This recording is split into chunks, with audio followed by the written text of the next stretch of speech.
Donc là on va faire un petit test, un autre test bien sûr. Et par contre cette fois-ci c'est en écoutant le port série d'Arduino.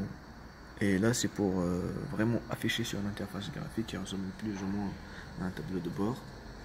Bon, à peu près j'ai copié un petit peu le dessin de celui de la KTM, ça ressemble pas trop mais bref ça va. Donc en gros c'est pour afficher la vitesse, il y a le compteur de vitesse ici, speed, le compteur de gasoil et le RPM, le clignotant et tout. Donc là en fait on a le petit système d'acquisition qui est placé ici sur la prise diagnostique et en excitant un capteur au niveau de la moto on va voir ce qui se passe sur l'interface graphique. Donc là par exemple je vais exciter celui de la vitesse pour mesurer la vitesse, sachant que il y a un capteur FEOL qui mesure le nombre de tics par seconde ici.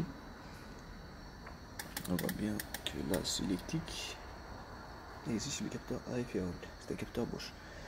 Donc si on tourne au niveau de la roue, on va voir bien qu'il y a un petit changement ici. Bon, on va enregistrer une vitesse ici, mais qui n'est pas en km/h, puisque je n'ai pas encore fait la conversion.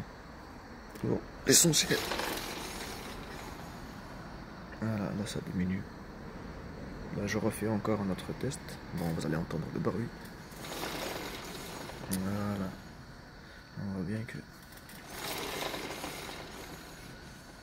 Voilà, la vitesse diminue, elle augmente, elle diminue. Ainsi de suite.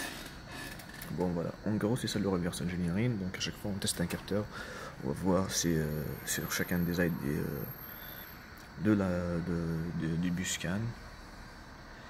Et on va configurer ça pour l'afficher ou soit pour différentes utilisations selon les besoins de l'utilisateur.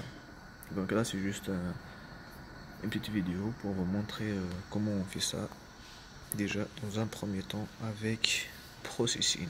Dans la prochaine vidéo on va le faire avec Simulink. Merci.